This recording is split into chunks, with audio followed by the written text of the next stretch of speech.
तो आ गया वो ईमेल यूट्यूब से, मोनेटाइजेशन रिजेक्ट हो गया। बहुत ज़्यादा फ्रस्ट्रेशन होती है, लगता है जैसे सारी मेहनत पर पानी फिर गया। लेकिन घबराने की कोई ज़रूरत नहीं है। इस बातचीत में हम सीधा मुद्दे पर आएंगे और देखेंगे कि इस प्रॉब्लम को जड़ से कैसे ठीक किया जाए।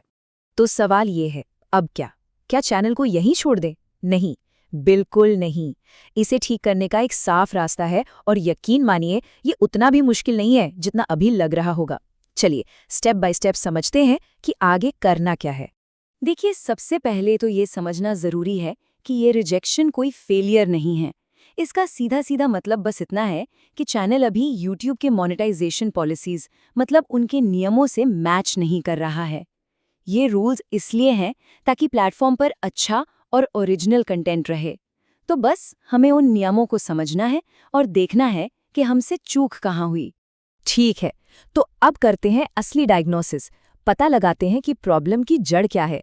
आमतौर पर मोनेटाइजेशन रिजेक्ट होने के पीछे ये 5 बड़े कारण होते हैं। चलिए एक एक करके इन सबको समझते हैं और देखते हैं कि इनमें से कौन सा कारण चैनल पर लागू हो रहा है।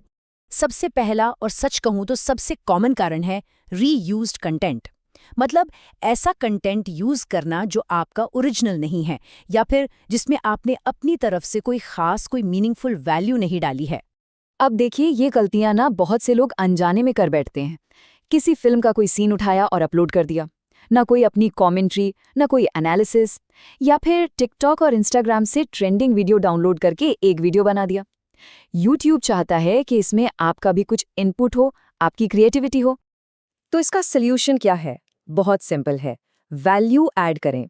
अगर कोई क्लिप इस्तेमाल कर भी रहे हैं तो उस पर अपनी आवाज में कमेंट्री दीजिए, उसका विश्लेषण कीजिए, या फिर अपनी यूनिक एडिटिंग से उसे कुछ एकदम नया रूप दे दीजिए। चलिए अब आते हैं दूसरे कारण पर, जो है रेपिटेटिव कंटेंट। इसका मतलब है ऐसे वीडियो बनाना जो एक दूसरे से बहुत ज्यादा मिलते जुलते हैं, जिनमें कोई खास बदलाव या वैरायटी नहीं होती। ये चीज YouTube के सिस्टम में बहुत आसानी से पकड़ में आ जाती है। सोचकर देखिए, एक ही तरह का स्लाइड शो बार बार बन रहा है, बस टाइटल और थोड़ा बहुत टेक्स्ट बदल दिया। या फिर एक ही फॉर्मेट है वीडियो का जिसमें सिर्फ तस्वीरें बदल रही हैं, बाकी सब कुछ सेम टू सेम। YouTube इसे कम मेहनत वाला कंटेंट समझता है। तो यहाँ पर असली खेल है क्रिएटिविटी का। अपने वीडियोस में वैरायटी लाइए, नए नए आइडियाज सोचिए।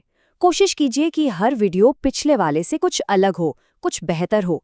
ऑडियंस को हर बार कुछ नया मिलना चाहिए। तीसरा कारण है लो वैल्यू या ऑटो जनरेटेड कंटेंट। ये उस तरह के कंटेंट पर लागू होता है जिसमें वो इंसानी मेहनत या क्रिएटिव टच साफ साफ गायब लगता है। आजकल AI टूल्स बहुत हेल्पफुल हैं, इसमें कोई डाउट नहीं। लेकिन सिर्फ एक AI वॉइस से कोई आर्टिकल पढ़वाकर वीडियो बना देना या सिर्फ स्टॉक इमेज पर टेक्स्ट लिखकर वीडियो बना देना, अगर उसमें कोई ह्यूमन एलिमेंट नहीं है तो YouTube इसे लो वैल्यू कंटेंट मानेगा। और इसका सल्यूशन एकदम साफ है। अपने कंटेंट में एक ह्यूमन एलिमेंट डालिए, अपना चेहरा दिखाइए, अपनी असली आवाज़ यूज़ कीजिए, या फिर टॉपिक को अपने अंदाज में गहराई से समझाइए। अब बात करते हैं चौथे कारण की, मिसलीडिंग मेटाडेटा। इसका सीधा मतलब है कि वीडियो का टाइटल, थंबनेल या टैग्स वीडियो के अंदर के कंटेंट से बिल्कुल अलग हैं और लोगों को गुमराह कर रहे हैं। ये बिल्कुल वैसा है जैसे किसी को धोखा देना। थंबनेल पे कुछ सेंसेशनल दिखा दिया पर वीडियो में कुछ और ही है, या टाइटल ऐसा है कि रातों रात अमीर बने पर अंदर कोई वैसी बात ही नहीं। YouTube इस तरह की चीजों को लेकर बहुत सख्त है। तो यहाँ सोल्यूशन क्या है? बस एक शब्द में, ईमानदारी।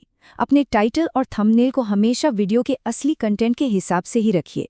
जो वीडियो में है वही बाहर दिखाइए। सिंपल।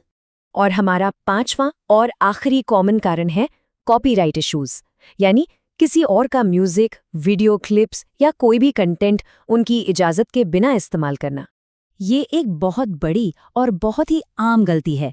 कई क्रिएटर्स को लगता है कि बैकग्राउंड में कोई पॉपुलर गाना लगा देने से क्या ही होगा, या किसी मूवी का एक छोटा सा सीन यूज कर लिया, लेकिन ये सीधे सीधे कॉपीराइट का उल्लंघन है और मोनेटाइजेशन रिजेक्ट होने का एक बहुत बड़ा कारण है।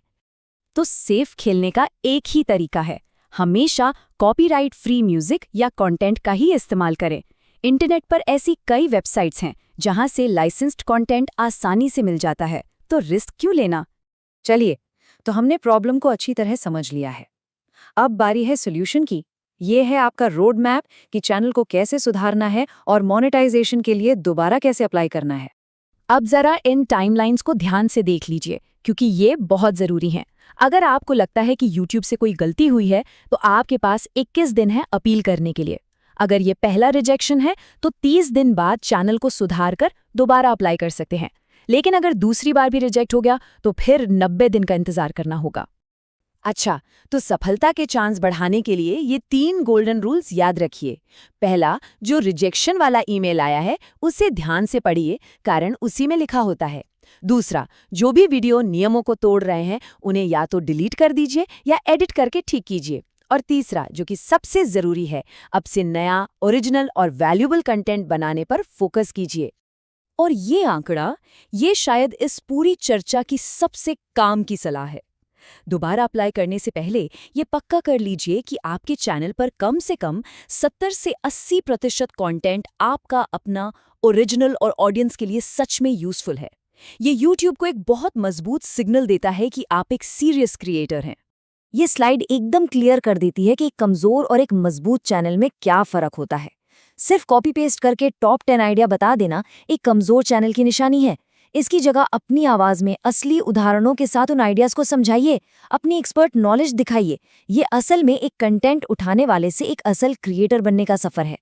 तो आखिर में सारी टेक्निकल बातें एक तरफ और ये एक सवाल एक तरफ।